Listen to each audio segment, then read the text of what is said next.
Please make sure everyone's mics are back on if you turn yours off. So what we're going to do is we're going to have the presentation. We'll open up with ATM, but I will just say, look, I mean, there's probably going to be some areas that we're going to have some conversation on. There may be some difference of opinion on this, but what I would hope that we as staff and board, that we operate with the best intentions, that we try to collaborate, compromise where inappropriate, but let's try to be as constructive as we can to this process, which I would say we normally are. So go right ahead.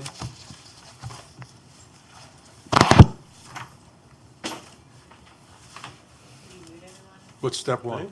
Step one is ATM's going to just give a review. Okay. And we don't have to go into a full review. I think we've all read and familiar if there's certain highlights, unless the board feels differently. I think we can, Nope, I'm okay with highlights. yeah, just hit the high points. And if you maybe want to talk about, maybe what you did first, what information you were gathered, how you went through the process, and then your, let's call it your major findings or highlights, talking points. Okay, Mr. Banks, this is Bob Burleson, and I do have a few slides to put up. Would it be possible to do that? I think we have them, so we're just working to do that right now. So just bear with us for 1 second.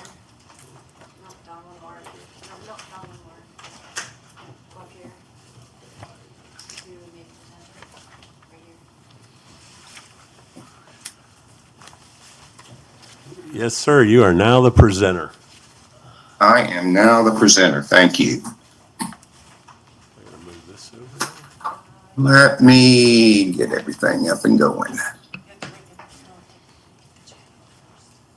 Now, does that carry over to our monitors or no? It will. It will? Yep, you have to take that train over now. Okay, so hopefully what you are seeing is a title slide, just review of surface water system maintenance standards. Does everyone see that? Just want to make sure that. We're still Let's fighting see. technical things. Okay, There we There go. we are. We're with you. there was a delay. Sorry about that. So anyway, again, my name is Bob Burleson. It's been about 3 months since I came before you, and I appreciate the opportunity to, go through, the work that I did and the conclusions that I made. And then to, answer questions and, have discussions, as, resulting from the work that I found. So,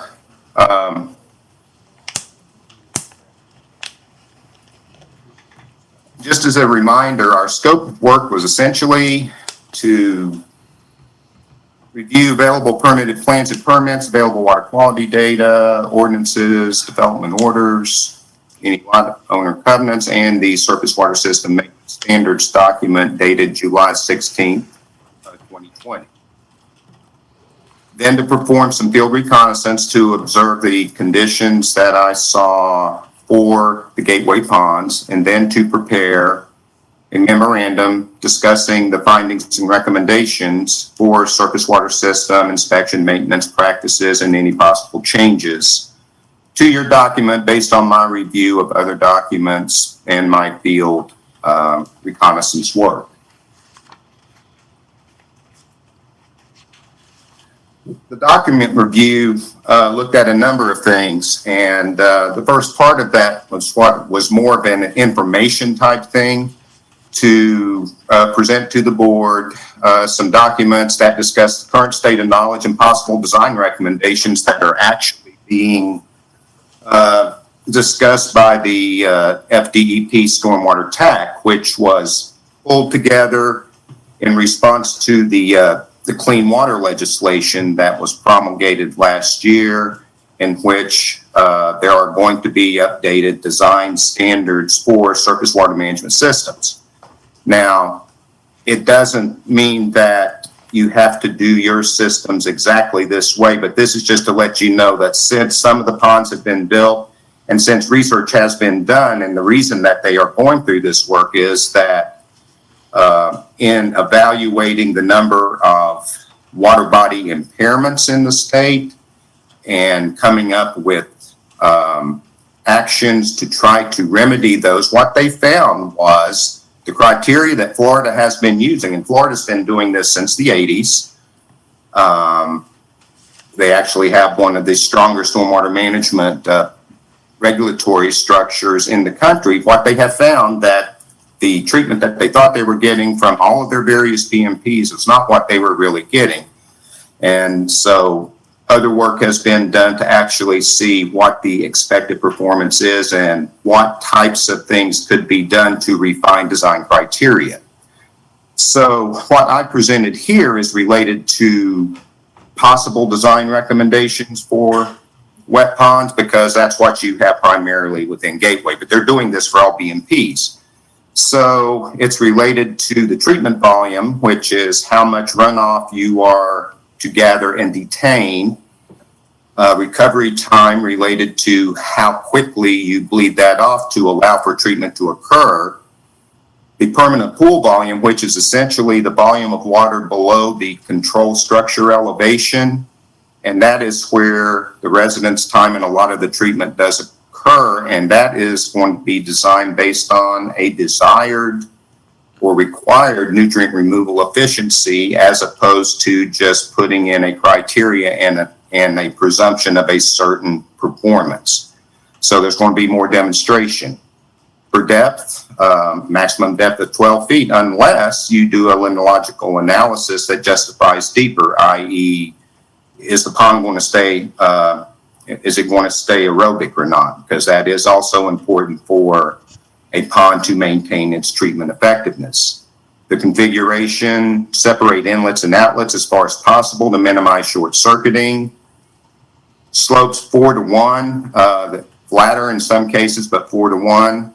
And they are also, and they're going back and forth, littoral zone of 20 to 30% of the pond's surface area at the control elevation. So those are the things that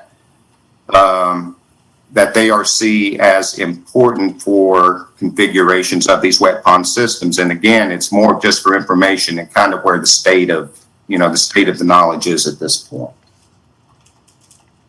Additional documents reviewed were local ordinances and available plans and DOs, development orders, and that included the whole series of ordinances that you see there all the way through Ordinance 09-23, Section 10-418.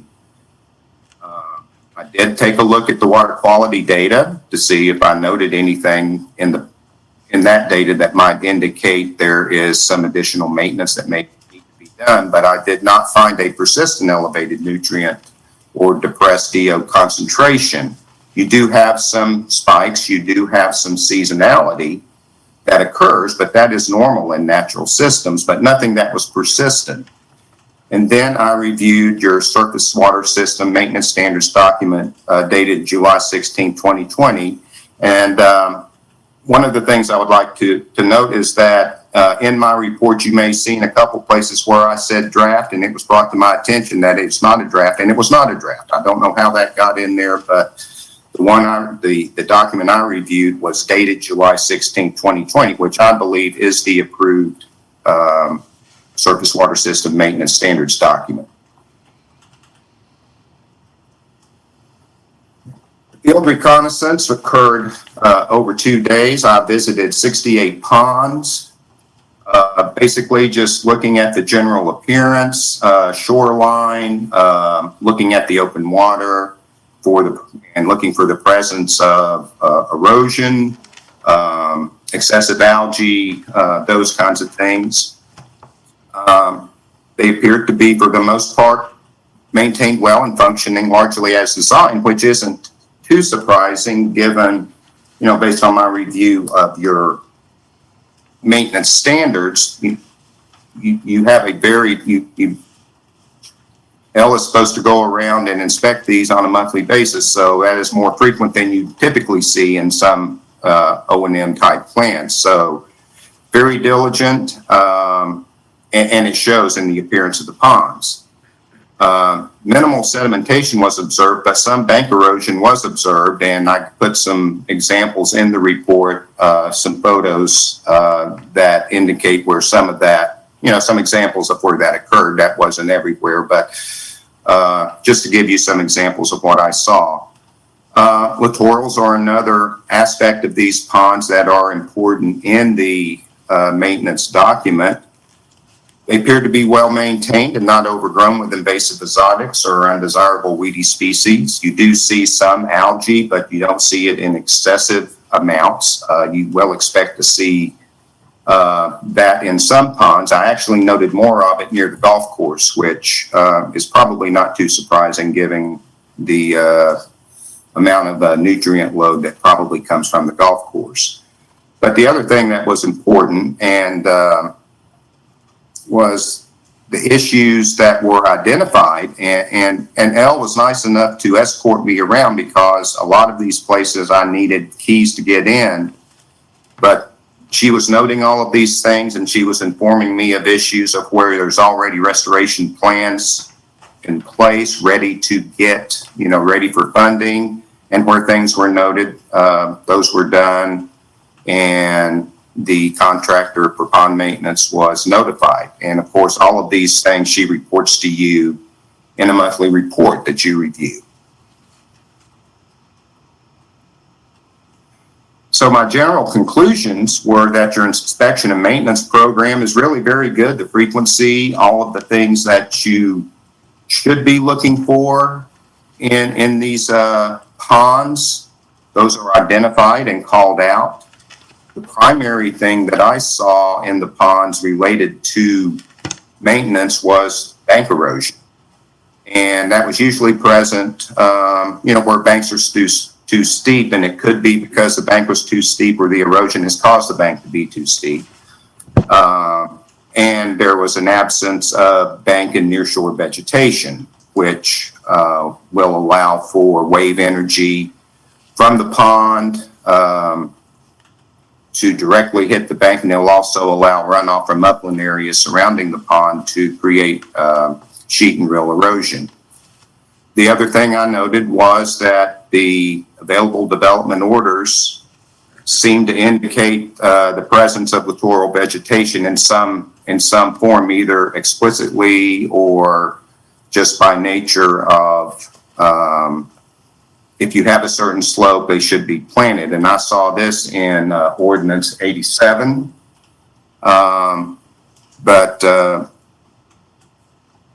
My view on that, and my experience as a regulator and regulated, is if it's silent on littorals, that doesn't necessarily mean that it has a prohibition against it. It just doesn't have specific requirements for it. So that was my conclusion based on the review of the ordinances.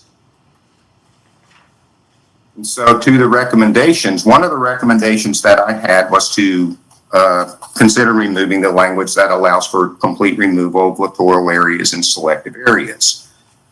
Now, one of the things I would like to address is that when I originally wrote the report, I had a statement in there basically that it wasn't clear to me where that was allowed.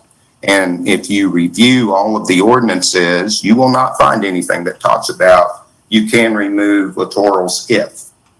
But if you look at Ordinance 09-23, Section 10-418, it does have language that does allow for the ponds to have littorals that are in multiple locations as long as you are meeting a minimum littoral size of 1,000 square feet, and also the overall requirement based on the 25% of the pond perimeter length times the 20-foot minimum. As long as you're meeting that, it does allow that. So while it doesn't necessarily speak to removal, it does allow for the littoral to be segmented. So anyway, that is something that I would probably, should I do some revisions to this, I would add that clarifying language that it wasn't just something that was pulled out arbitrarily, but there is some language in that particular ordinance that does allow for segmented littoral areas. So that doesn't mean that I recommend that you do that if you want to achieve just the minimum requirements, which is all legally and from a regulatory standpoint you have to do. You can certainly do that. But for some of the reasons that I explain more fully in the report, I don't recommend it because they do provide added bank stabilization and can reduce the need or frequency for major restoration projects, and to maintain and possibly even improve pond health and water quality treatment effectiveness.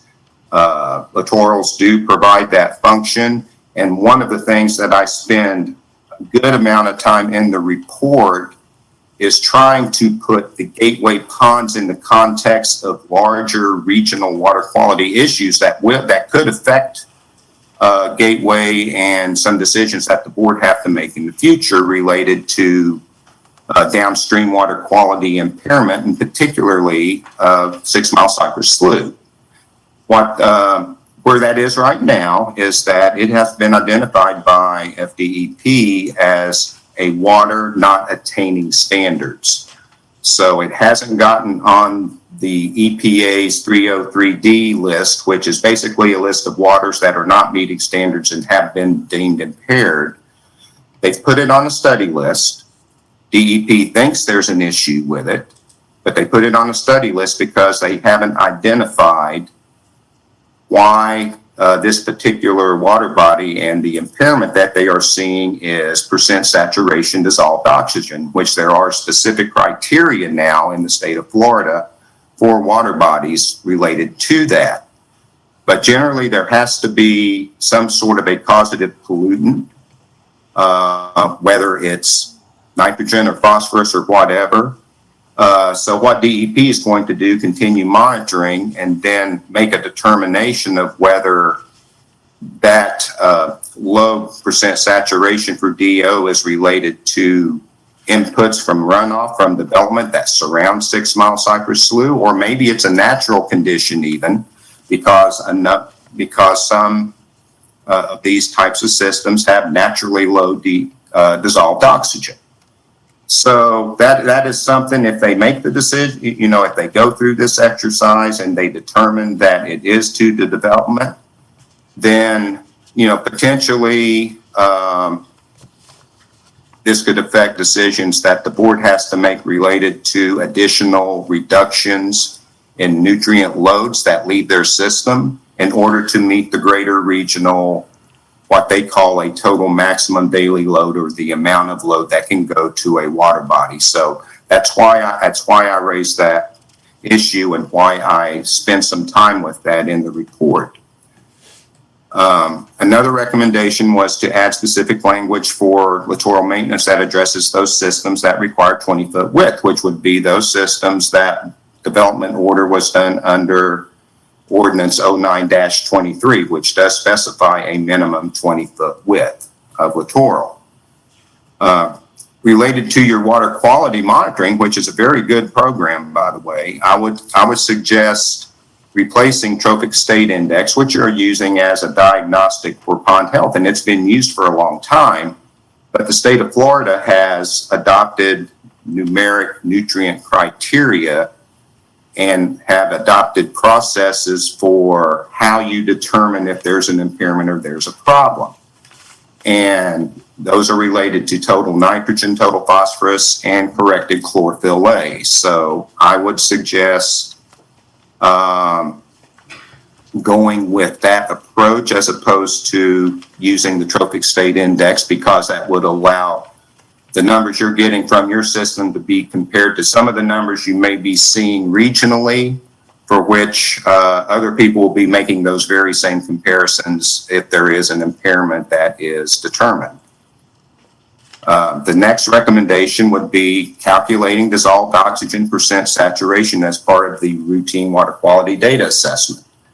And the reason for that was kind of, as I said, there are criteria that the state of Florida has passed related to % saturation for particular water bodies. So again, you will start calculating that for your system, and that will be ready for comparison. Now, one of the things that's important to note is that these are not waters of the state. So the criteria that are for nutrients and for dissolved oxygen officially don't apply in a treatment system, because by rule you can't do treatment in waters of the state, and this is only for waters of the state. But what it does do is allow you a mechanism to evaluate pond health over time and see if there are issues. So that, again, it's more for diagnostic purposes. And then in the future, if there are greater regional water quality issues, you will have that information in hand to use for your benefit.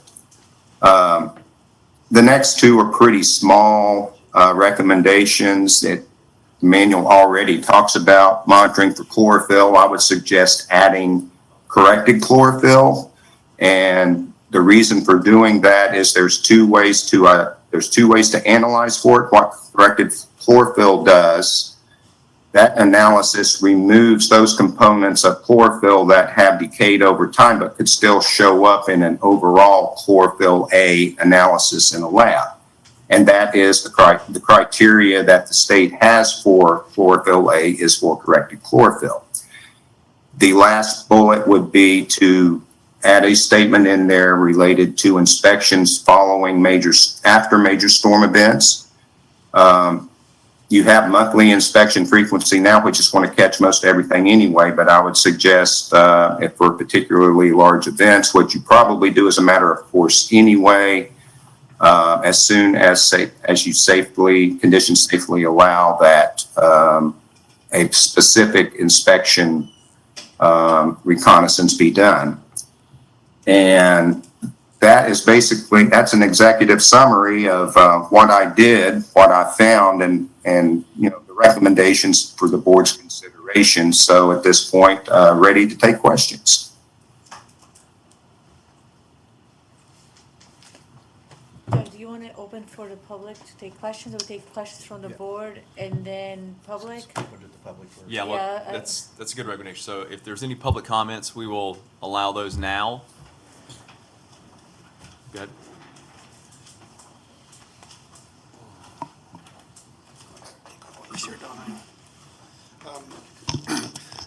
Jim Wisniewski from Silver Lakes, and I was on both of the pond committees, and I was one of the co-authors with Flavia of the existing standards, which took hundreds and hundreds of hours of effort on our part, and 30, 40 revisions, you think? 50. 50 revisions to get where it needed to go.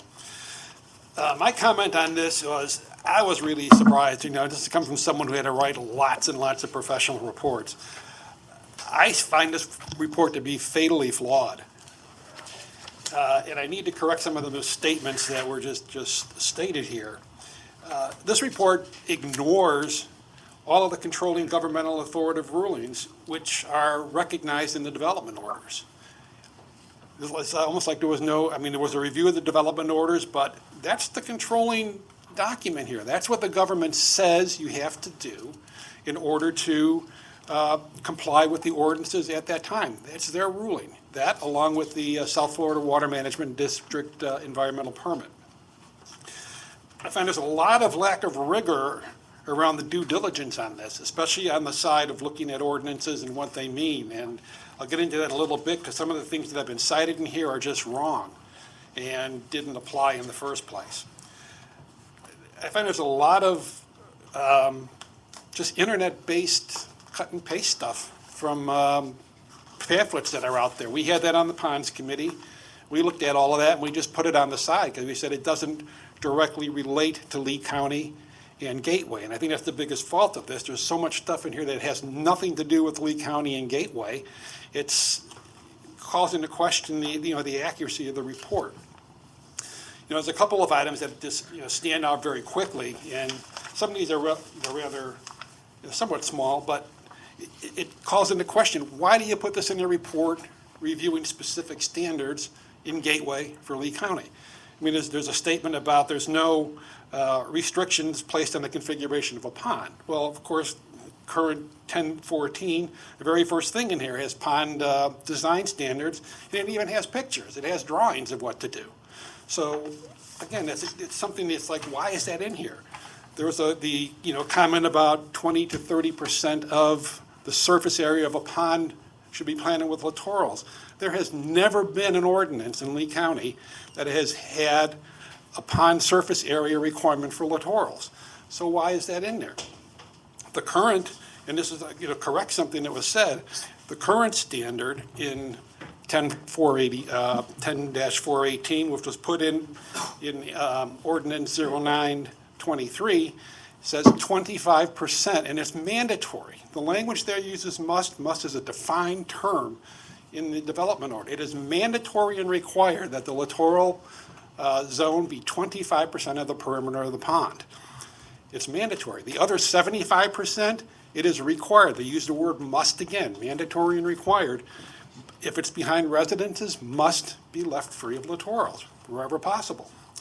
And so it's not a minimum or anything. It's an exact. It's right there, and it's very, very plain language. There's also comments here that littorals should be allowed to grow around the entire perimeter of the pond. There's no authoritative cite for that position. All through these, none of these had authoritative cites. It was just statements made without any footnotes, without any citations at all. No development order in Gateway calls for that, not one. And those are the controlling documents we have to look at. There's not a single one that calls for that. And again, the current statement, if you were to buy or if you were to build a new pond today, it's at 25% littorals, 75%, assuming it's behind residences, 75% no littorals. And that's the basis we worked on in the Ponds Committee. It is clear that that is the case. There were some other statements where there was some comments made, regarding, like, for instance, the 20-foot ban for littorals. For the ones that are subject to that, which is only a handful of ponds in Hampton Park. It's only a few. That ordinance 0923 didn't apply to any ponds in Gateway at all, except for that handful in Hampton Park. That 20 feet does not apply for the whole pond. That is specific to the identified planted littoral shelf, and it is required that that shelf be identified in the development order. It is clear in the language here, it does not apply across the pond, just the specific PLS, which is the 25%. The biggest thing, I think, here is, though, and he cited it, what he cites is Ordinance 8714 that talks about 4-to-1 slopes being planted all the way around and subject to some kind of planting plan approved by the Lee County Board of Commissioners. Well, that is not in any ordinance either. And this is where I think the whole due diligence part fell apart, because, first of all, Ordinance 87-14, it was just a small amendatory ordinance. It actually was an amendment to the big development code at the time, which was Ordinance 86-17, or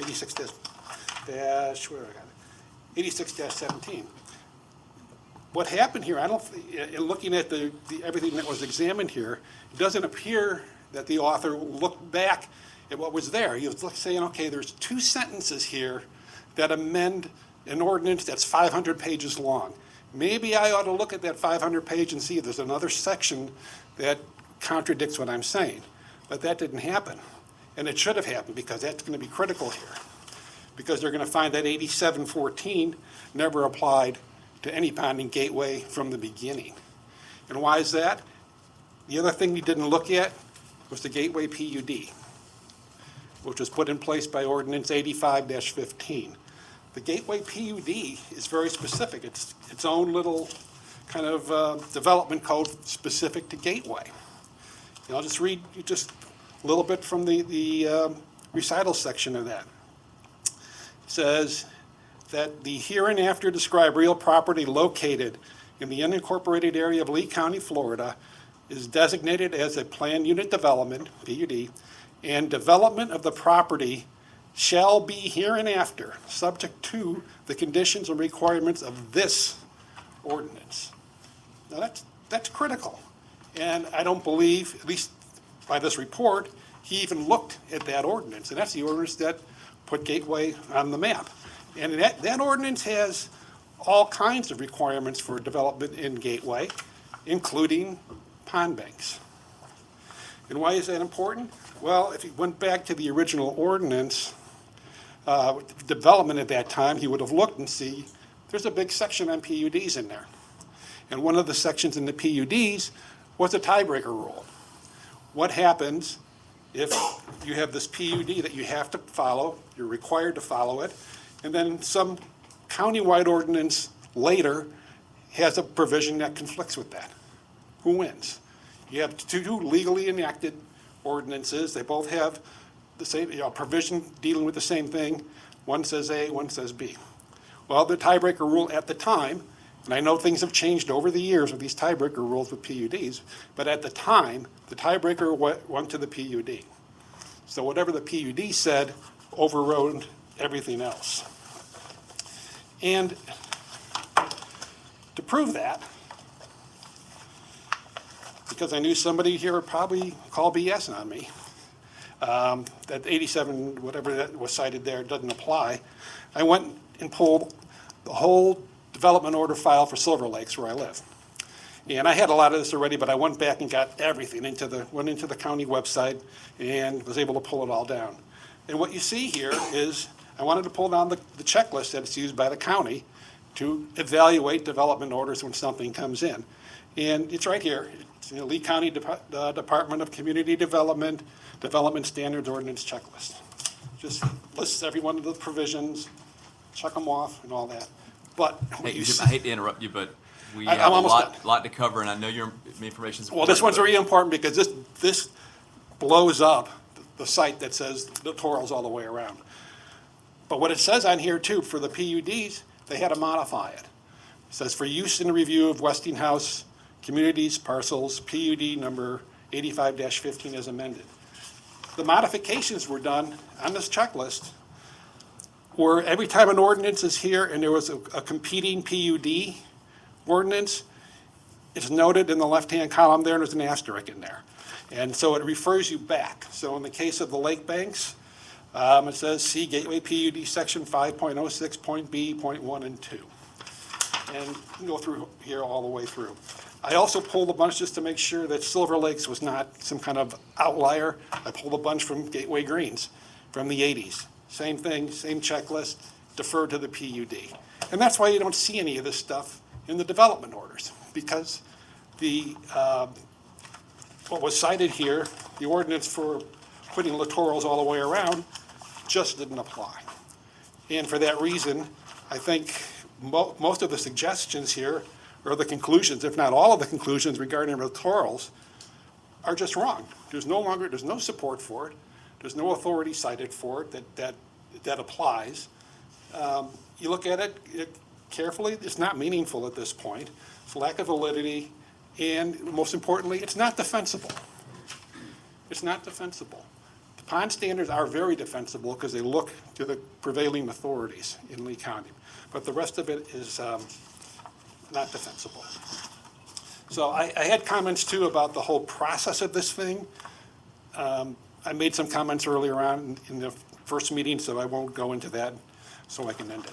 But I do have a lot of other things if they do come up that I can comment on, but yes, sorry, Doug. Would it be okay if I make copies of those for the record? Of what? Your notes and If you want to. Yeah. Tony, is that I appropriate? sent them a message. There's some nasty words in here. I'm sorry? I was asking Jim if I could make copies for the record of the Oh, absolutely needs to be part of, absolutely needs to be part of the record. Yeah.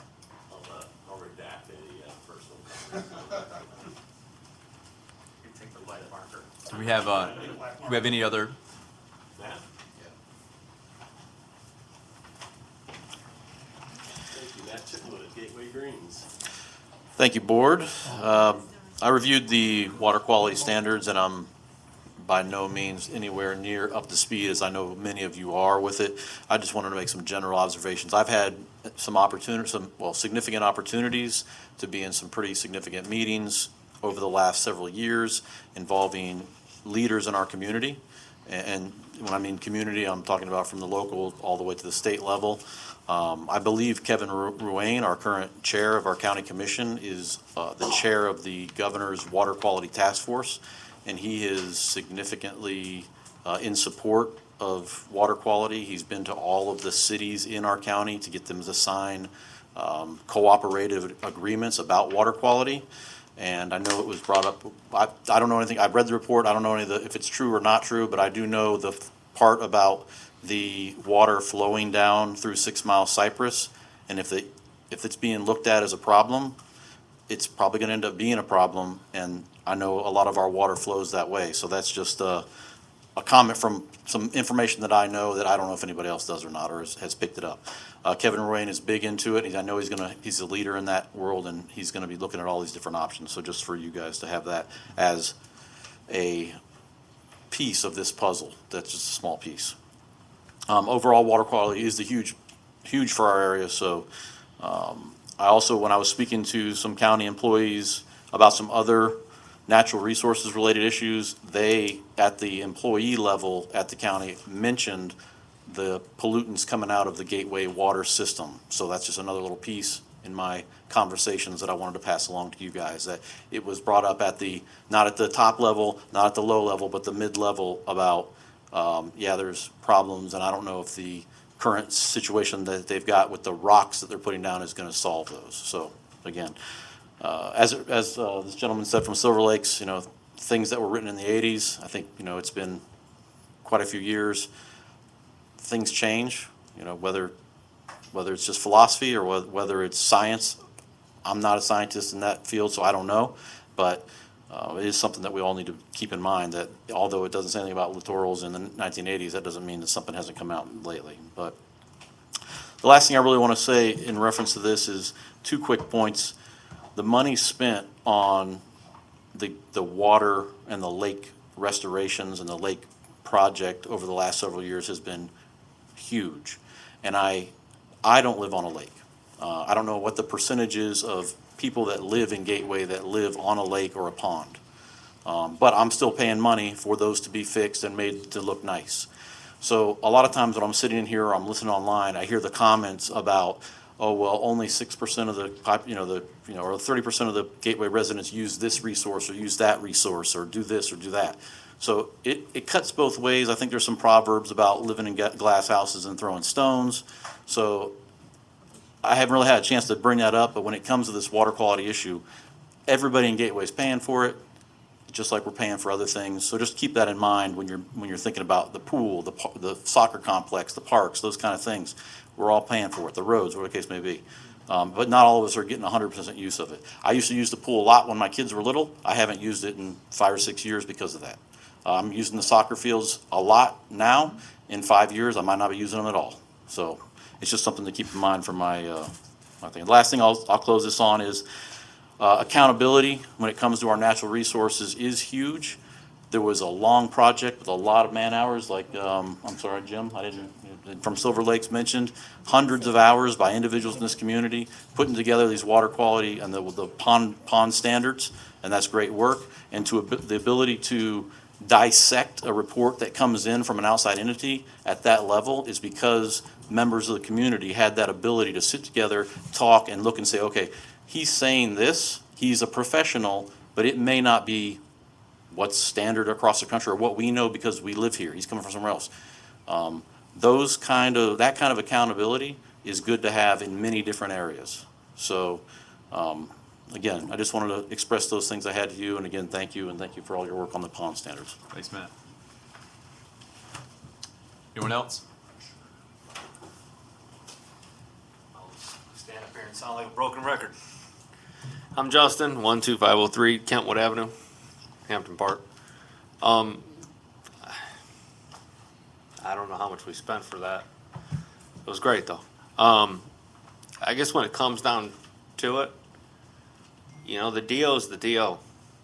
The plan of the littoral shelves are the plan of the littoral shelves. And that's where they belong. If they're outside the plan of the littoral shelf, then they need to be removed.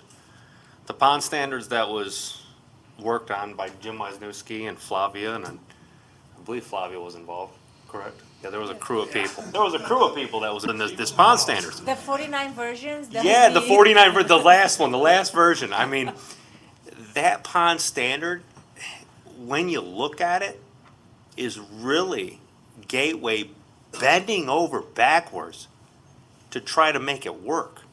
To try to make this work, to say, hey, you know what? Yeah, if we went and we followed the DO to a T, the astronomical amount of money it would cost.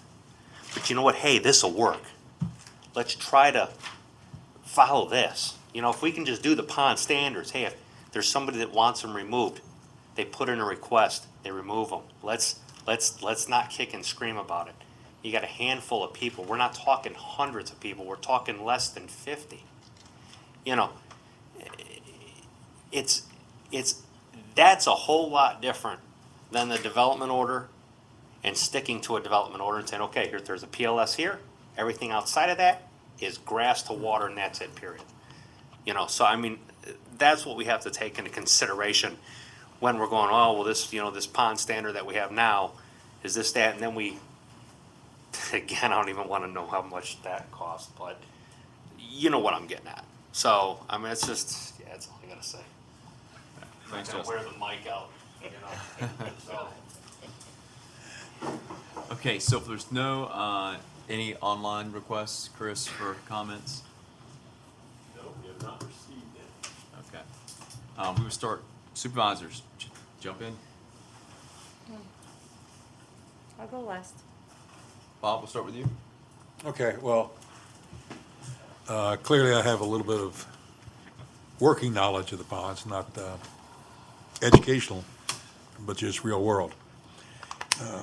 The conclusions of the review of the surface water maintenance standards were identical, pretty much, to the tasks that Pelican ascribed to the various ponds. We never got caught up in DOs and laws and all that other stuff. And I'm not saying there's anything wrong with that, but I'm just saying we just use the common sense. I myself went to and spent hours at Lee County Hyacinth Control, Gulf Coast, mainly with Dr. Ernesto and some other people. Gulf Coast University, we had Serge Thomas, I believe his last, Dr. Thomas.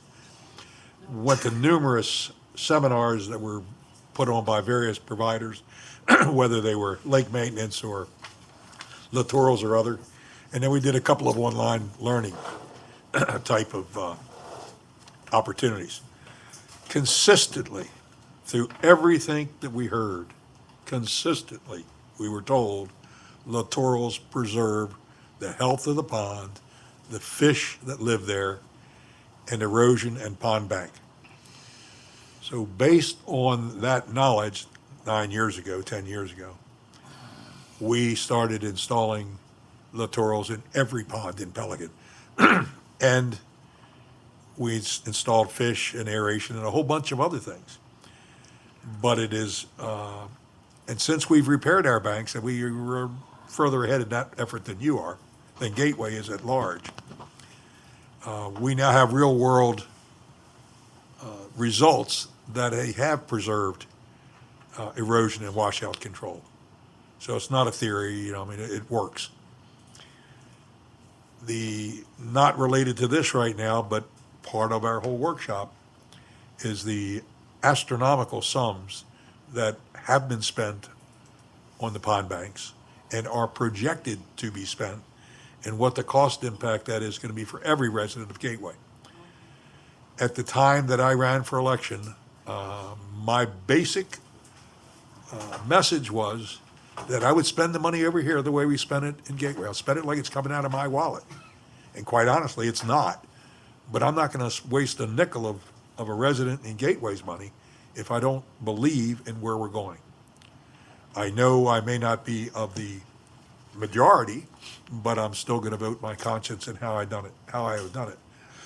I have personally reviewed with Brian and Elle a number of the ponds that are going to be repaired in phase 2 or phase 3. And I have a lot of recommendations on not going with the full bore 100% restoration of that we've currently done. To keep doing it, well, I consider that a mistake, but to keep making that mistake. To that end, I've asked Tetra Tech to evaluate some alternative lower cost solutions, which they have done. I got a letter today, as a matter of fact, that prices some of the alternative methods. And I have to say that in walking to these 8 or 9 ponds, or whatever the number was, I've spoke with a lot of residents. And the residents were one of two extremes. There was very little in the middle. Either the resident didn't want any littorals and was very adamant about the type of lake bank restoration that was provided, or they were of the opinion that, well, we did it for Supervisor so-and-so's pond, by God, you're not gonna cheapen it up when you come to my pond.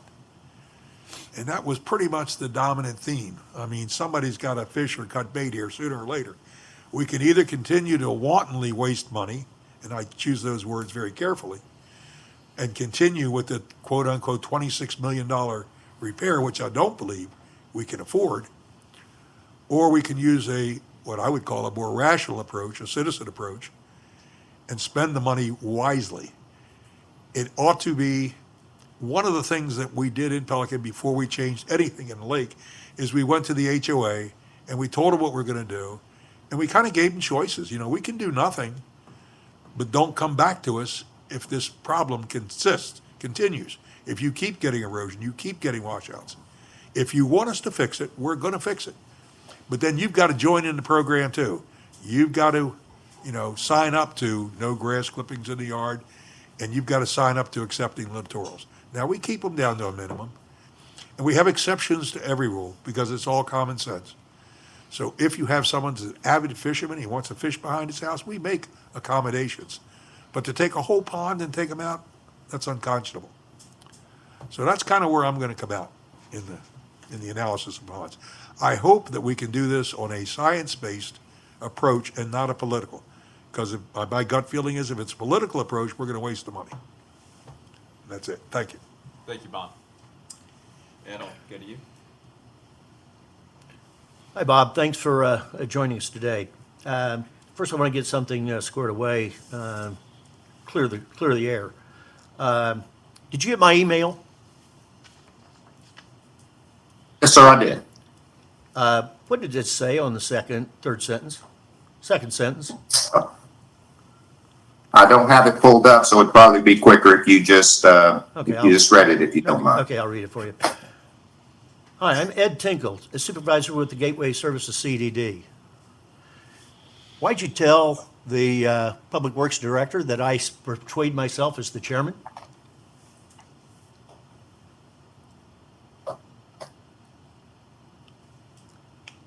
Well, there was. Your standing isn't worth squat to me if you're gonna lie.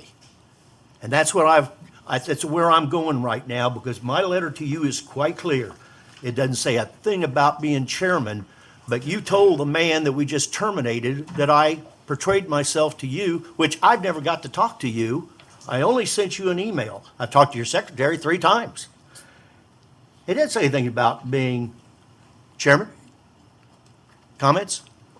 Well, sir, to be perfectly honest with you, I raised, when you did call, I wanted to know how to respond to that. And so, I did. Did you talk Let my to her supervisor take my call?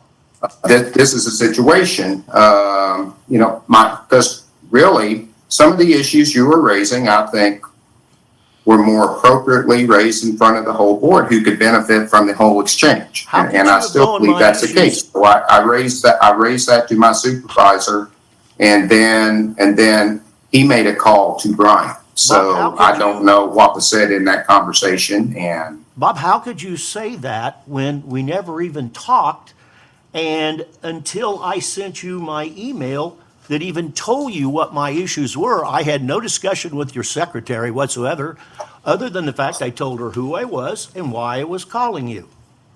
But I don't know why you would go out and misrepresent that I am something that I am not. Hey, one second, Ed. Bob, this is Doug Banks. Just really quick. And he is chairman. Were at any time were you directed not to take calls from the board? And I'll speak for Bob because I am Bob's supervisor. And when Bob asked me how we should tackle it, I called Brian, who was the person who had contracted us to do the work, and asked him how we should attack this. And we were told at that time to wait to present it to the entire board. So yes, we were told, and I instructed Bob. I said, Bob, it looks like we're being instructed by the person who contracted. Whether that's right or wrong, I'm sorry if it was wrong. Did you return But an we were email to me instructed indicating to that? wait to present it to the board. Did you return an email to me telling me that? No, we did not. We were also told to not respond to the email, just wait till we present it at Okay, the board. That let's is get off what- that. I think That's where we went. Okay, let's That go, individual's yeah, no but, longer here. yeah, he's no longer here, and he was lied to, so we'll get past that. When you came down here and you toured, what did you learn as to the reason that we're doing pond work and have spent $8.5–9 million? What did you learn? Well, Why did I don't know why did we that, do- Why did we do it? don't know that I understand your question. What did I learn when I came down? But, you know, Well, you saw the ponds, and you went with what I was- staff, and my question is simple, that what did you learn as to why we did what we did with the pond work? What did you learn? Are you talking about with particular restoration projects Yes, or? yes, why we did what we did? We'll get back Can to I that. ask for We'll get Bob back to that. what it is, what you're saying? We'll What get is? back to Yeah, that. I don't understand what I'll specific. I'll make it clearer. Did you talk to South Florida Water Management District? No. Who do you think our permit's with? The permits are with South Florida Water Management District, and I did review some of those permits. Well, And I do know that the county also approves development orders that, Okay, well, Yeah, let's for the start with developments the within- basics. We're gonna rewind the clock back about 6–7 years. We went over and had, and Chris wasn't here at that time, but we went over and had a meeting with the engineer and with the South Florida Water Management District. And they made it perfectly clear to us, you and Gateway, you've got a problem. It's called escarpment, and it's called slope of your ponds. You are out of compliance on both. Did they, and well, I take it since you didn't talk to them, you don't know that the issue that caused our problem. We had an escarpment of greater than 9 inches, and we had slopes of significantly greater than 4:1. We then created the pond standards and a 3-phase identification of our worst ponds that we went out and tried to solve that problem. As a part of that, and looking at that process to satisfy South Florida Water Management District, if you didn't talk to them, do you have any idea what are their requirements relative to littorals? they don't have any specific That's requirements exactly right. relative They to don't littorals, as I have any recall. littoral requirements at all. And what do they tell you? They tell you to work with Lee County, don't they? Yes. Yeah, and that's what we have done. We have worked with Lee County. Do you remember a pond called Cypress Cay by chance? No, sir. Okay.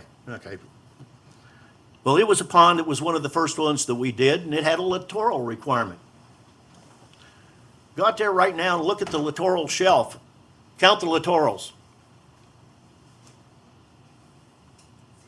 There isn't any. So this is just ridiculous. It's ridiculous. I noticed in your report, I saw nothing pertaining to what I believe to be a more significant issue than littorals and even some of the South Florida's requirements on the pond configuration and the slopes. And that's aeration. I didn't see that word mentioned at all in your 39 pages. Not one place, and everybody we talked to here in Lee County, Ernesto de la Vega with the Pond Watch, can't emphasize the need for aeration more than the littorals. Bob, that just talked to you, represents a community that's got 25, 30 ponds, Bob? 58. 58 ponds. They all got aeration. We ain't got none here, or minimal. Did you see that when you were here? Well, I did see that, and, you know, one of would have the thought that things, that would have you been know. something that jumped So you out are if you were worried correct. about water You are correct. quality. I did not talk a lot about aeration because, you know, our charge was to review the pond maintenance standards, and I saw where aeration was mentioned one time in reference to if a water quality problem was determined to exist, and it was assessed that aeration was one of the possible remedies for that. So to me, that's not necessarily maintenance, that's a retrofit issue. As I understood it, and perhaps I'm wrong, because I haven't seen it as a board member, I haven't seen the request for proposals that did this work, but what I recall as a supervisor was to happen is that we were to have you come down, we were going to give you a copy of the pond standards, and you were to go around the community and then to come back and critique the pond standards. And I assumed that one of the critiques would be, my God, you have nothing in here or minimal in here about aeration. These ponds need to be aerated. But we'll go on, we'll get back to that. If you didn't talk to South Florida Water Management District, we did. From your research, what did you find out about TMDLs on the 6 Mile Cypress Basin and TMDLs being assigned to Gateway? There isn't a TMDL, it's just a water it's not attaining water quality standards and is on a state study list. Yeah. So Well, at some point, it could have a TMDL. When we went, it was something like when hell freezes over will be when we get TMDL limits out here on this segment that we're on. That's what we were told. We never even got into that issue. Never was required to get into that issue, and it's never even been an issue. If you look at what the TMDLs and what has TMDLs in the Lee County area, and as you know, because I believe you work with Lee County, you'll know that it's minimum basins in the community that have TMDLs. Correct? I understand that, but it is also on the state's study list, the 4D list, and they are going to be looking at whether if they identify a parameter that is causing the impairment for low percent saturation DO, then by law, they have to put it in, they have to prioritize TMDL development for that. So it's there, and that possibility does exist, whether South Florida or anyone else is talking about it, DEP still has it on their list. Yeah, well, the ones that's got our permit is South Florida Water Management District, and that's the one that I toe the line to. We haven't had a single issue since we're working through DEP on the expenditure of $20 million of SRF money. I would have just thought perhaps that if a TMDL was an issue, that would have been a requirement on any one of our 3 or 4 facilities plans. It never came up, and it hasn't come up.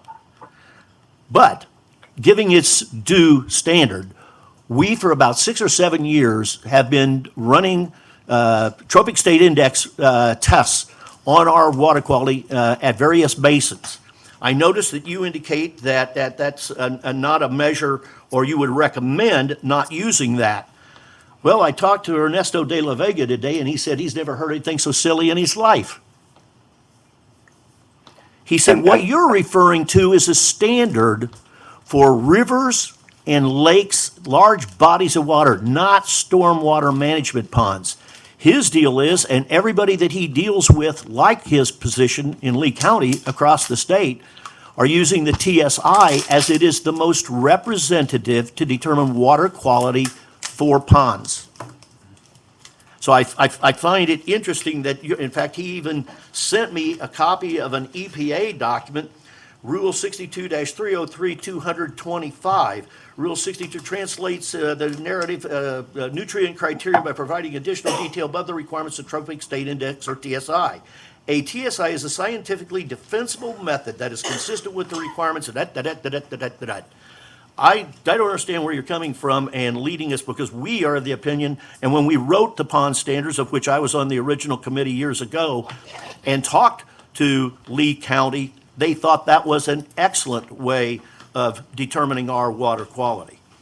So anyway, I could go on, but some of these things you put in the report, and I'm not just going to repeat what Jim and Justin have said, but 10.4.18, simply put, is the standard we go by. There is nothing in 10.4.18, absolutely nothing, that implies that there is a littoral configuration or quantitative number that's based on the acreage of a pond. Nothing. In fact, it's based upon a mandatory 25% of the linear footage of the pond perimeter. The other thing is, you talk about in your report going down to 4 feet, which takes you out at 4 to 1, 16 feet from control, and out to 24 feet from control on 6 to 1 slopes. 10418 makes it clear, it defines the PLS as to the 2-foot water depth from control. So why would we be going out anything beyond 4 times 2 or 6 times 2, which is 8 to 12? I mean, I don't understand that. Every set of plans we've gotten in this community show a cross-section. And every one, by multiple engineers, every one of them show and stop the littorals at the 2-foot depth. You say something about a 12-foot depth. Our ponds were designed at 20-foot depth. It goes out to the 2-foot deal, and then it drops off at a 2 to 1 slope down to 20 feet. So I'm very concerned that the things you say are contradictory to what the plans and the development orders that we have, which leads me to believe that this looks like, rather than a critique of what we've got and an improvement of what we've got, it's trying to be a rewrite to make us something that we aren't. And we're going to run into some real problems legally if we try that. And so consequently, you answered my 2 big questions. One is that you did not say what the past Department of Public Works officials said you said. And 2, you didn't talk to South Florida Water Management District, which is the firm we deal with, or the agency we deal with for permitting. That's all my questions. Okay, I just want to just make a quick comment that what I'd like for us to do, and I thought what we're trying to do is validate the pond standard that we have today to identify what's in place and what we should keep, where there might be questions, and then work through it. I understand there might be some questions in ATM's report. There's maybe some of that, I don't want to get, I don't really care about where we got to where we are there. We've spent some money on it. If it's not what we wanted, Well, then I'm it is what it is. I'm of the opinion that we go out and get a second opinion from somebody local that deals with Lee County and deals with the people that we have to satisfy, and let them tell us that our pond standard, in fact, I would have a problem sending it either to South Florida Water Management District and or Lee County and say, hey, here's our pond standard. Critique it. Well, and Critique we could talk about solutions moving forward. And Flavia, I want to make sure I absolutely give you time. But at the same time, I'd like for us to try to focus our attention on the pond standard, where we have areas of conflict, because I think that's what we're trying to do, is get to a document, which we have. We have I didn't see anything that said paragraph A changed this, Conflicts with- paragraph B. yeah. I didn't see any of that. right. So So that's what I was looking, I was gonna say that, Yeah. for me, that's what I was looking for. So in summary, I was writing notes all over here when he was presenting. So Bob, in general, what I understood when you started presenting is that that you believe that our pond standards now, it's a good document, and that's the reason why overall our water quality doesn't look like it's in bad shape overall, besides the noted lakes and ponds that need to be repaired, that already are in the process of, being repaired. It's working. Is that a good summary of it? I mean, and I'll just add one thing on there, and I think your recommendation was, if you had a recommendation, it would be to have littorals, no restrictions on littorals. correct. I think Which that's again, I think that's the only we thing. can disagree or agree with that, but Would that be? Well, Flavia, I think that's absolutely correct, because I know that the pond committee did do a lot of work, and I think the document reflects that, because there's a lot of detail in that document, including those sections related to littoral removal. The recommendations that I offered they were things to consider from a technical standpoint, and I understand you've got regulatory and legal issues and requirements that also go with this too. And as a board, you have to balance all those different things when you're putting these things together. So I understand that. But no, I believe it is it's a thorough document. The frequency and the attention to the items that need to be inspected is very good. I offer some things that I thought would be something for the board to consider based on some things that I saw in the field and based on some potential water quality issues that could happen, even if they're not happening now, could happen farther down the line. So anyway, I tried to justify those recommendations within the report with a little more full explanation, but you are correct. I'm not saying it's a bad document by any means. And then the second question I do have, the TMLD, what, can you tell us when Gateway or the slough became on the watch list? Like, when did that take effect? I don't know. Steve, do you know when that was? I just know I checked the list recently, and in fact, DEP has just come out. They used to do these things, I guess, to step back a little bit. They used to have what they called a watershed assessment cycle, where they would look at different basins at different times. Well, recently they have changed that to a biennial review. So every 2 years they're looking at everything in the state. So some of the reviews that used to take 5 years to find their way are going to happen in a shorter period of time. I can't tell you when it first happened. All I can tell you is that it is on their study list, and they are going to be looking into what is causing the low DO condition. It could be related to development and nutrient loading from that development, or they may find it is a natural condition, because in a lot of these systems in Florida, especially heavily forested systems where you have a lot of vegetative material as it decays, you get what's called tannic acid. It adds lots of color to the system and basically shades out the water column. So you don't have a lot of algae production. Therefore, you don't have algae production, you don't have photosynthesis. Therefore, you don't have a lot of oxygen. So some systems in Florida naturally are low. They may find 6 Mile Cypress fits that, but they may also find that given the amount of development around there, it is probably due to an excess load of some parameter. So we don't know what that is. We don't know exactly when that would occur. Okay. Bob, let's be clear with this. Are we talking 6 Mile Cypress Slough, or are we talking the 10 Mile Canal, which is where the 6 Mile Slough discharges to? We're talking 6 Mile Cypress Slough, and what the DEP does is they divide up all of the different water bodies in the state with these water body IDs. And I presented a couple of maps within my report that showed the water body ID, which contains 6 Mile Cypress Slough and also contains Gateway. So Ed, what I think it would be a fair assumption that, given that is in every 2 years, and maybe at the time that we started the bank restoration, which was way past that, we were not on the list, and now we're not. So it's, we're both right. It's going to be real interesting. I'm calling South Florida Water Management District tomorrow. I was just told you are wasting your time. The state will never get down to a basin like the 6 Mile Cypress Slough. Too many other fish to fry. And actually, that may be correct in that, they have limited resources and it takes them time to get to different ones. Bob is simply listing and it's important when you're talking about the water quality impairment discussions.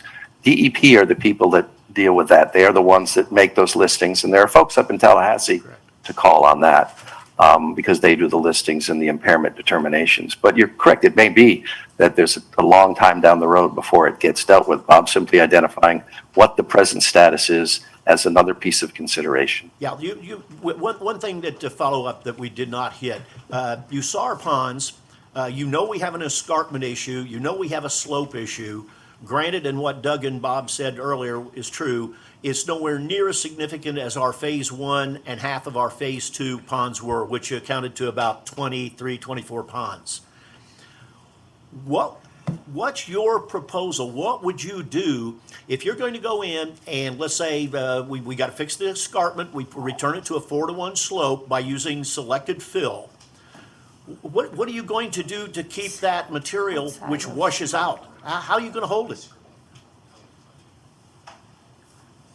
How are you going to hold that in place? Well, I did not evaluate a solution to that particularly. I was just suggesting that letting littoral stay might help stabilize some things. That was all I was saying. Yeah, my thing is that the reason we went with the stone and the combination of the Armamax and the filter fabric was we could not come up with a soil that during construction that where we would plant littorals on 1 square foot spacings vertically down the slope, every 1 foot, 3 feet down. First of all, if you're planting them in the dry season, how are you going to get them to grow because there's no water? And you don't plant them in the wet season. So how are you going to prevent erosion with those two things? It doesn't work. It doesn't work. Hampton Park found that out real quick with their original construction because they had to come back and do half their ponds again. The issue is we've got a unique situation of soils that just don't allow a whole heck of a lot of options when it comes down. And I no more want to spend that money that was talked about earlier than the man in the moon. But the fact is, we got South Florida telling us we are going to get it fixed. And Ed, we do need to get back to Flavia. She wasn't done with, Okay. with her. Go ahead. It's okay, Ed. I just want to make sure you understood that. But I don't think, and I think we kind of went back to this at the Ponds Committee. I think I don't think the goal was to plant littorals to stop anything. Because we knew with 83, anytime we planted it, they just went down to the pond.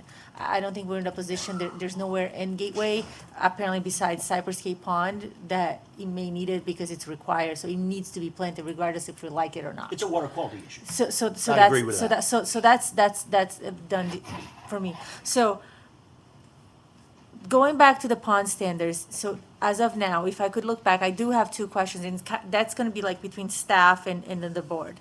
As of right now, the pond standards do refer everything for TSI testing, right? And that's what Ernesto does.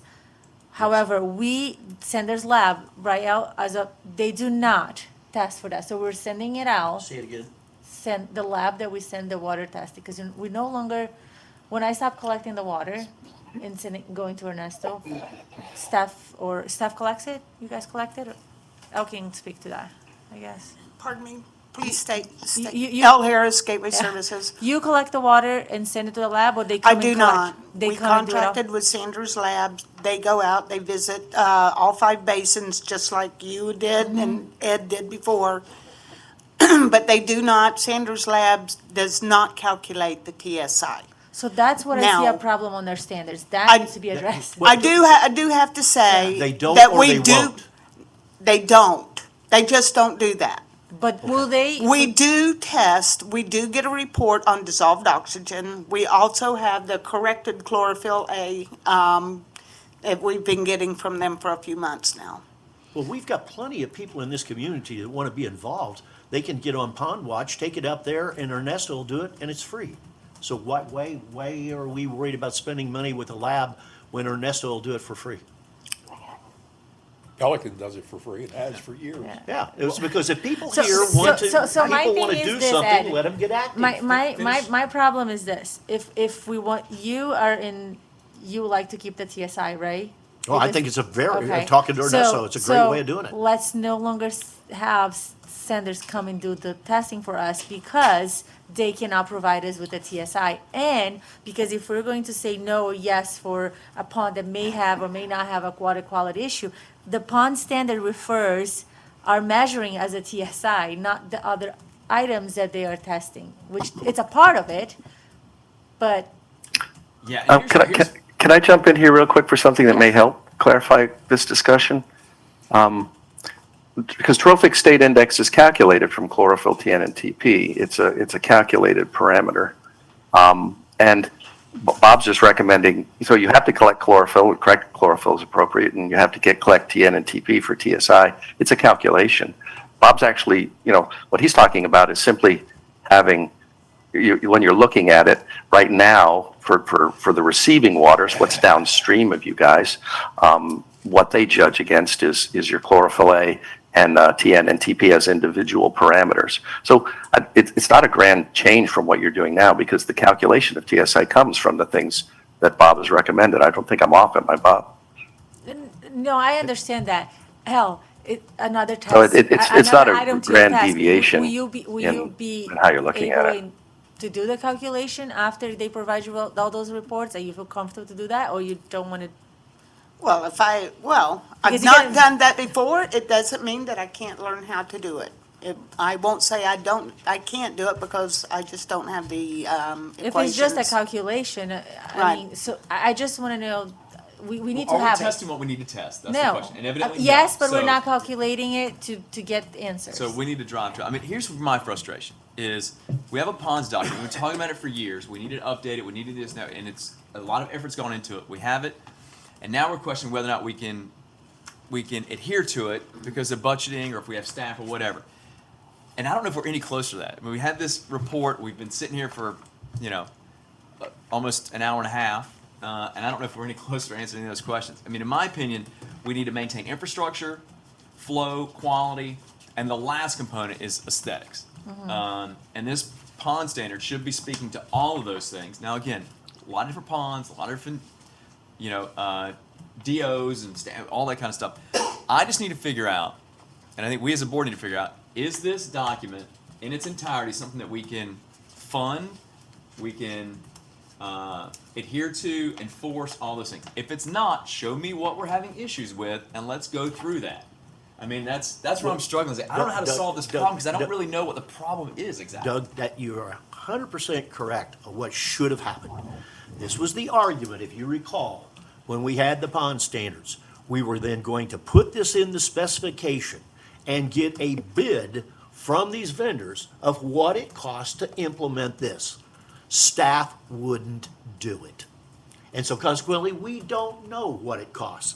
My thing is the real easy right now is go to somebody like Aquagenics, who's our bidder, prepare a spec and say, here is essentially our spec. What's this going to add to the cost of our pond maintenance? Yeah, I mean, so That's- I mean, that what I'd answers like the to know is, problem. one, do we all agree?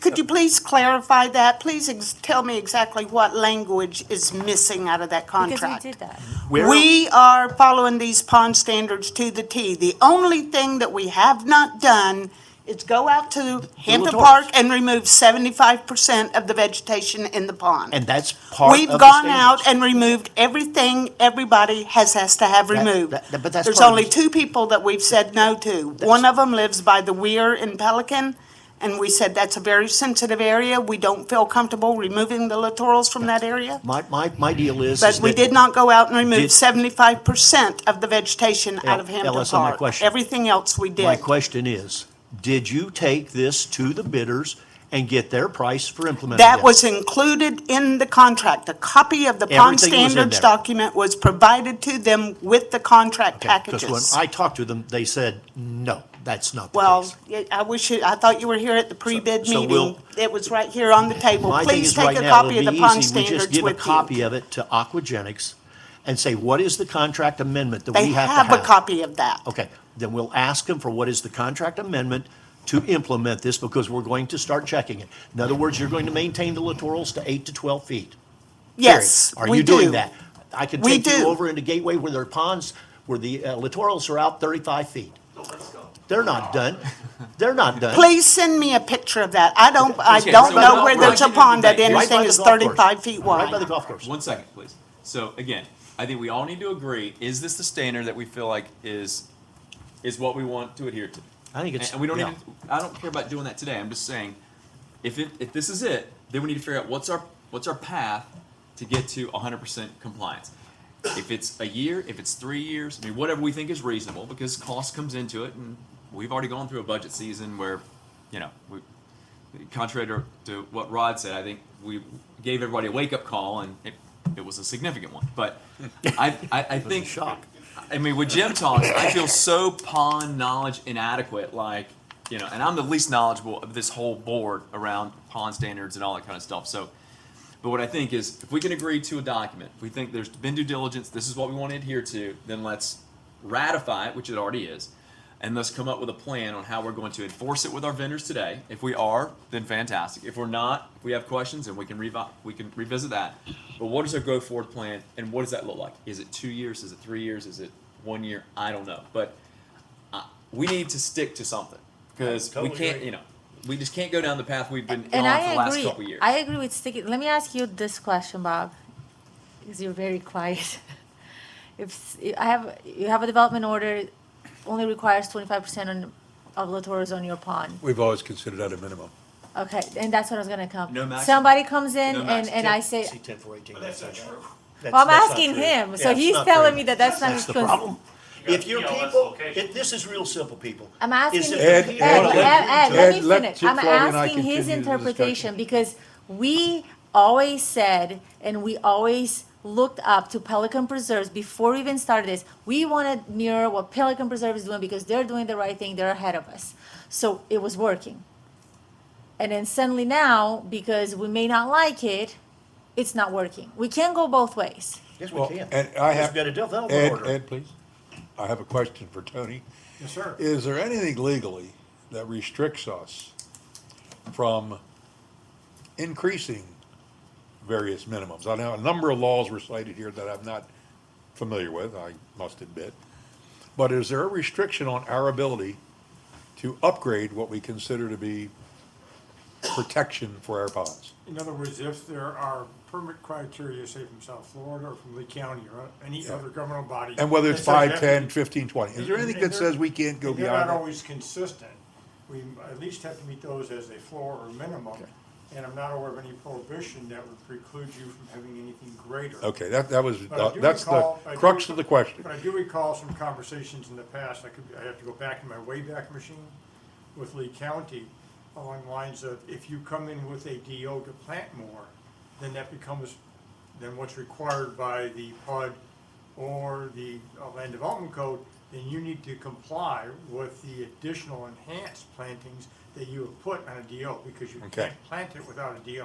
That's my fuzzy recollection of it. Okay, And is so that- we can take a And that was a minimum. concern that, because then we'd have to go back and amend the DO to take out the excess that we went. The board has it within their scope of authority, without overreaching and all, to exceed the minimums.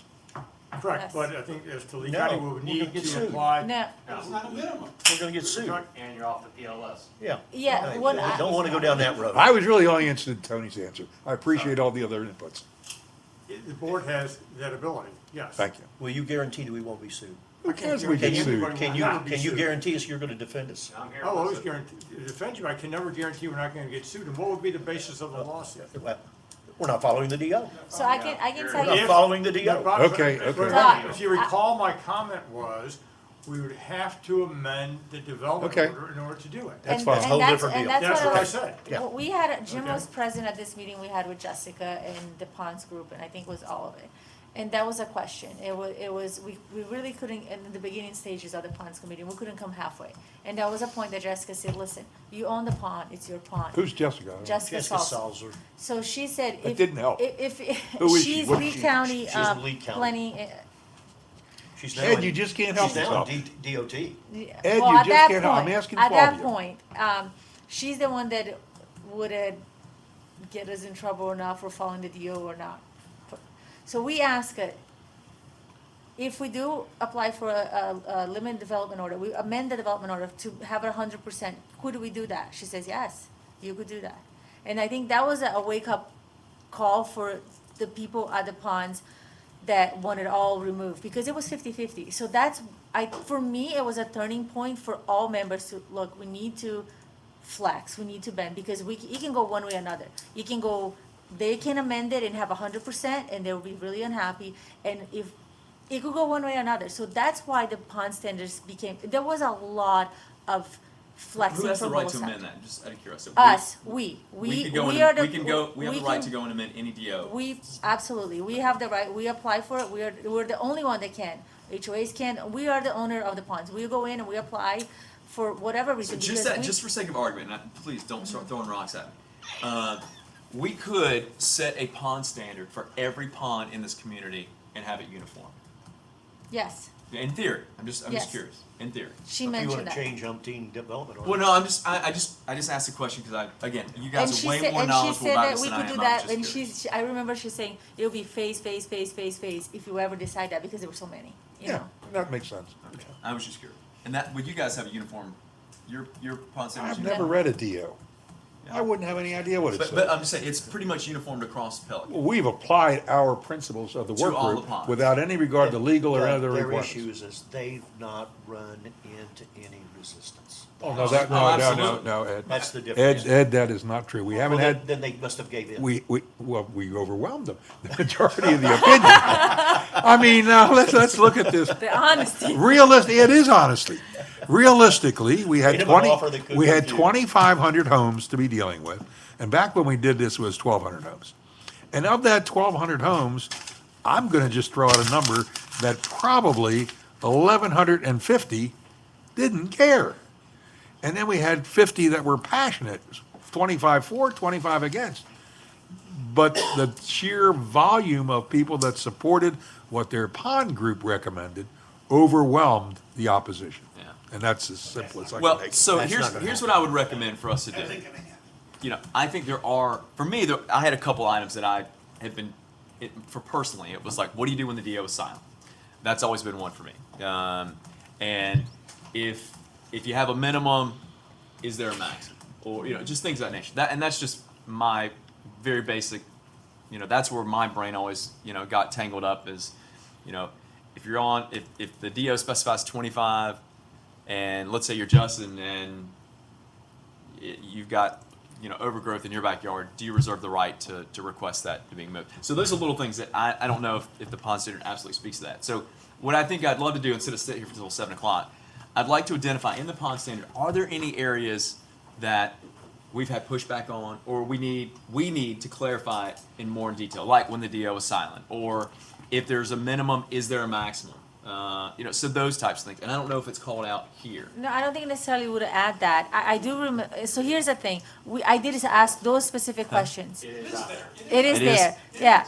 I did ask those specific questions, Jessica, one, and Jim can, one, the DO, like Silver Lakes, one, it doesn't address it. It's But the DO silent. is it Because specify in Silver yes. Lakes, or is the DO silent? It's silent. So Right. I said, what does that mean? Does That's that? the one thing I got of the ATM Yes. report. So I said, underlined it. It what says does when the DO that- is silent, it doesn't mean that it's. And so where that is was it? my question. Jessica, when the DO is silent, what does it mean? Does it mean it shall be Means maintained no, or free it- of littorals at all times? Or it just does mean doesn't address it? She says, it means it doesn't address it. Right. That was her answer. However, Jim didn't agree with it, and I respect it, and I didn't agree it. However, at that point in Okay. time, she is the one that has her word goes. It supersedes, if you want to sue her and all, that's fine. But her word is, she's the one that making the call, because she's, so that if that answers your question, she Doug- said that's how it Yeah, goes. one other caveat, when I'm talking about Pelican, the focus has always been behind resident zone. It grows freely wherever they grow. On any golf course, any preserve, any wetland, we don't look at that. Our focus is what does the resident see from their home to the water? And that's what we try to control. And when we say littorals, we limit them to about 12 to 14 inches tall. We don't have anything that goes beyond that. That's not Are allowed. you cutting those, or you just the type of littorals that you're Well, we using? either kill them or cut them, yes. I do believe that, we gotta continue to get the bands to 8 to 12. There's still some areas, if it is, with the 30 over there, Yeah. whatever, when we see the picture. I do, Justin, the stuff, and I'll ask you, because I visit, regardless of, I visit your point quite often. Did you see my duck blind I have built? So after your stuff got sprayed, I did notice, I would have considered a great amount of invasive and weeds and different stuff that came in. So that is something that I do have concerns, and he's a small area, it's just literally behind his lot, it was sprayed and was literally bare, so it looks bare and good for what he wants. But the weeds and the nuisance, they come within what, I would say 2 months, because I've been trying to time it, it's about 2 months, right? During the dry season or in the warmer months, you do get some algae, but again, in Aquagenics contract, it's to maintain that too. I mean, they have sprays that will reduce the algae. kill the. No, not Break the it up at algae. all, I'm yeah. not talking about the algae. I'm talking about actually vegetation, like Like, actually like- weeds, like stuff that, dollarweed and stuff like that, that, yes, little exactly, dollarweed 'cause you- stuff. Yeah, aquagenics is supposed to be coming through on their contract to be spraying that Hey, and stuff out. But it's- one second, and Steve and Bob, we appreciate you guys Yeah, with your I think we're submittal. good.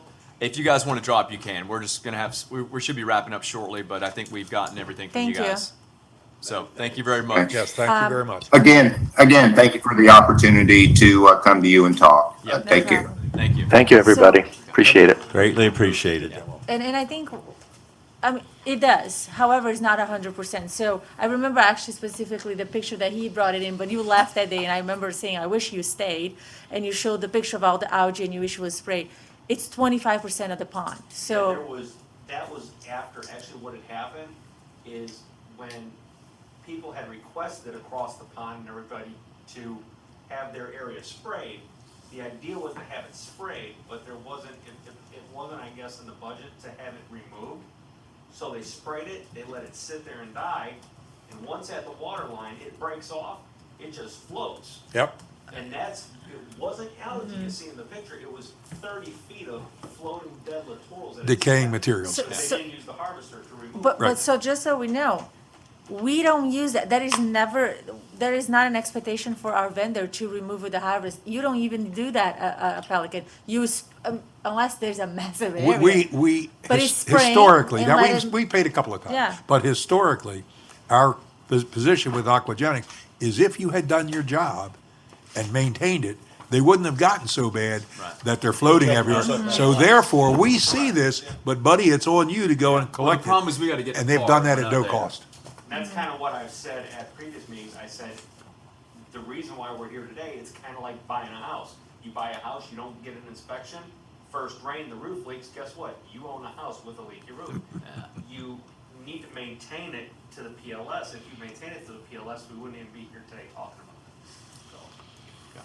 Yeah, I want to call Aquagenics, want to verify that their bid includes this, and if it does, then we're gonna make them do it, and then you're gonna hear them squeal like a pig under a gun. And I appreciate Because it you doesn't guys' in there, help. it's not You in guys are there. awesome. I mean, you know, It's not And in again, there. I think, yeah. you know, I mean, we're, it's a hard situation. we're trying to do. I the- feel like we we're didn't trying to get do the right anything thing. We didn't get anything accomplished, but we at least had some good conversation. I mean, I think what we're trying to do is make sure that Justin, you're happy, and someone else that wants Littoral's happy, Matt's happy. We're not cutting down oak trees, all that stuff. But there's so many different competing priorities, or I just say maybe differences of opinion. I mean, I think we all agree I we want wanted a to pond talk about standard, and we lake want bank it. replenishment. You know, I just want to talk about this. Yeah. I think it's real quick, I mean, as Flavia said, there was huge flex on the committee. And where we came down to was, you have one side that says you have to follow the DO strictly, and in many cases, that means you nuke the pond. Yeah. That wasn't practical, we knew it wasn't practical, it was enormously expensive, and it wasn't gonna happen. So I do want to do something real. I want to do something really What? quick. I just want to ask each, and if you don't feel comfortable making this public, it's fine, whatever. I just want to ask each board member what their position is on littorals. All littorals regulated, if so, what percentage? I'm just curious because you know, you're My position is littorals managed, 8 to 12 feet max, and it's a moving target all the time, depending on the water level is. But I can't find anything that tells me that that's detrimental to a pond. And what about circumference coverage? No. We're 100%. 100%. Every place. We try for it. If we don't get it, we plant, because we do plant. My position is, you know, I think some littorals are great, but I also have always felt like it could be regulated. Because again, I have 4 boys, we fish, you know, and I think it does look a little better if the whole lake isn't completely surrounded. But that's my point of view. Follow the DO and 10418. So are you for littorals or against littorals? Follow the, if they. That's a if the- non-answer. If the, Personal preference. No, I mean, if the DO says, I don't want them in my backyard, and the majority of That's people his do not answer. want them in their backyard. Okay. Okay. So for me, it'll be a blend Your yard's between right. Bob and yours. I'm willing to, and I think I was just beat up so much. It's a compromise. Let's have it. Let's not exceed the, I'm even willing, honestly, 12 is a lot. I'm willing, 8 I think is perfect. Yeah. That's me. I think 8 is great. What, Yeah. 8 foot width? Eight, I think 8 is great. If perfect for me, 8, all the way around. However, if we have 3 or 4 residents that want to remove it, and they are not in a specific littoral shells, and that there's no erosion on that particular area, let them remove it. That's, how you I described see it. Pelican. You just That's described that's it. how I feel, and that's what the public. Isn't that in the standards? Yes. Yeah. Yeah. And I think the struggle is like, if you do have limited, how do you choose where littorals go? Which backyard do they, I guess. Well, no, if the it's in standards plat, are, I the mean, it's in DO, the- so then to Ed's point, the DO already told us that, so we're not a bad person. So only if, when they come in and then they actually are doing better now, I will have to say, because I also requested to staff, any request for removal of littoral, I want to be copied on, because I wanna know the answer, it's yes or no and the reason why. So I think for me, the one area that I always struggle with is like Silver Lakes, only because if it's clear and you don't want littorals in the community, then fine. But the minute the water quality starts to fall away or erosion starts to become an issue, that's when we got to pay for you wanting no littorals. And again, I'm not saying that's what it is today, or if we're in an area where Doug, putting in littorals after the erosion has occurred That's is too doing late, nothing. yeah. absolutely. Nothing. Yeah, No. that- I And what I agree mean with is that. in that. I'm just using that for the We'll example. stop- Not saying you is mean- you mean we'd have to stop fix the doing it, bank yeah, and stop, then yeah. no. Right. Yeah. Well, the water quality in Silver Lakes has always been within the top 10% of all of Yeah. the. So if See, there's that's not a the problem, problem. it's not a problem. If we had, and I was gonna ask Elle, and she left, is, please show me any letter you've received from Lee County indicating that we have an issue with either littoral compliance or water quality compliance. Show me, there's none. There's none. Our water quality is very, very good. So I Okay. guess Okay. overall, we'll keep the So, standards if- and we if- just keep managing the our standards. staff, requests So- and but again, then Is there, contractor. is there a chance that we would amend our DO or do whatever that Tony says? we that could, gives if us the anybody right to wants do it. Well, I would do this, what Bob, let's find out what the people think. We've done surveys, let's put out a survey that we're going to go to these ponds that have a 0 DO requirement. Would you go for littorals all the way around the pond? Put it up, down, yes, no. Well, how does I that- how would does that change disagree the with that science because we of are the what's good for the pond? Right, I Yeah, think I will that's a absolutely political disagree. question. Yeah, I will Well, that's what absolutely. this is a political No, it issue. feel like shouldn't we be a stick with the political. standard For me, it's and you almost just like, what is hold the staff percentage of accountable littorals that we and the need? vendor accountable. For me, it's what That's- is the percentage of littorals that we need in order to maintain water quality? We don't and- know because and it stop varies. erosion? Well, 10-418 But is there a implies baseline? it's, yes, Right, 10-418 is there a implies baseline? it's 25%. Is there a baseline? Yeah. So My biggest fear is this, the moment we sit here and have this all figured out, aquagenics, 2-3 months later, it gets out to 13, 14 feet. But that's an us problem, not a you problem. Like, that's what we have to maintain. That's exactly what we talked to Jim about. That's Hold yours. people accountable. If it's not in the contract, get it in the contract. I have If we gotta pay landscaping more for now, it, okay? we'll Somebody do else that. can take the I pond. totally agree You with got that. vines Yeah. growing through the littorals, and you're like, Motion oh, To to be honest, adjourn. yeah. I'll second your motion. Yeah, to be honest, I'm sick of talking about ponds. So let's just get it Well, done. wait a minute, So- are we even gonna talk about bank replenishment? What? The bank program, Oh, you the know? bank restoration? Yeah, I Well, mean, let's- I what thought would this was part of all of it. Well, I'll tell you, I went through and identified, we're so talking, well, first of all, we No, gotta my figure out husband. first, who's going to be these vendors that come in? I talked to Ernesto, and he gave me 2 names, Solitude and Advanced, as 2 firms that could do this work. My Bank fe- replenishment? Huh? Bank replenishment? No, bathymetrics and I was talking about aeration bank design. replenishment, or the Bank. banks. Yeah, what we're gonna do with here's- the banks. Let's do this. What do you mean, of the ponds yet to be designed? Yeah, I would recommend that we come back and talk about our lake bank, future design. I know we Well, should we have have probably several included here, but we ponds out spent that way have been so much approved. more time. Well, I'm, okay. But I mean, I what, was here for the night, cause I knew that was I gonna be know, done. I figured I- this was easy. Yeah. but my thing We is, saw is you on the eating, pond, on but you the, didn't bring enough food for all of us. I didn't bring any food. on the bank, he's hijacked been stealing stuff from, Laura. What, I don't understand what this magic is that people think, that there is a way to solve this problem in this community that's other than fabric and stone. I don't know what, from an engineering perspective, I sure as hell don't know what it is, and I haven't found an engineer who does. Well, to answer that question, you can't look at a segment, you have to look at the system. And by that I mean, you're analyzing the water coming off the roofs, the fact that it channels between two homes, and then it gushes out and washes out all of our subsoil, because our soil is so lousy. See, we don't have And that, Bob, at all. And Our that creates places. swale, well, I've seen, We I've don't got have- pictures of swales, Ed. That is minimal here. Well, Our bigger problem Let me is finish before escarpment. you tell me what's not. That is a part of and contributes to escarpment. The other part is that when not having littorals to counteract wave action and wind moving of the water, that causes erosion. Now, we've now got about 7 or 8 years' experience that when we channeled our ponds, when we aerated the ponds, and when we mitigated the downspouts, we don't have any more problems. That's as simple as that. It's not, it sounds so simple, but you can't do one leg of a three-legged stool and then say, we got it. You gotta do all of it. It's, And that's a long-term project, but there again, when you are doing it, there's certainly cheaper ways than throwing this super expensive rock out there that's, $200 a foot. the last 3 or 4 ponds we have done where we have not gone completely 100% around with the fabric, because it was not a huge escarpment and it wasn't a huge slope.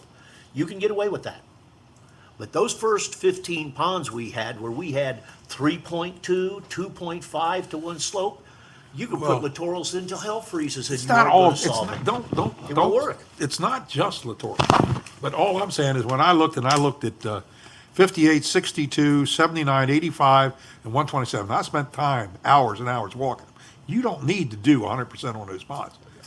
And when I'm, Those and those again, were our primary ponds, though. and when I'm, these weren't done yet. Yeah. But what I'm I saying don't is argue when you with on do that, you gotta spend the money like it's coming out of your pocket. And there are alternative ways to do it. And once again, we did nothing on a golf course. We did nothing on a conservation area. Who cares if you got a bad escarpment? Because it's Nobody's under our supposed to be per- there. Because it's under our permit and we gotta do it. No, you don't gotta do it. If you're in a Florida, conservation Bob, area, go you're to not South allowed to Florida be Water there. Management District, they'll tell you, no, you're wrong. You could Ed, do it on both sides of the deal. If the whether guy it's- falls and gets hurt, we'll sue him for being where he shouldn't have been. It's prohibited. You're not allowed in there. Why would you want to spend a ton of money fixing some in an area that nobody's allowed to? Because they say you have to. Well, Bob, I mean, agree I don't with Bob. understand that. There's a case that's out of the Second District Court of Appeals many years ago, where the argument was when a person slipped and went into a lake and died, got injured severely, was that, hey, we have a principle in Florida, lakes are everywhere, water bodies are everywhere, tough luck. However, the court said, but when you have a regulatory scheme, and you have a permit or development order that requires certain criteria to be achieved, then you may have liability, probably liability, if you are not in compliance with that permit or development order.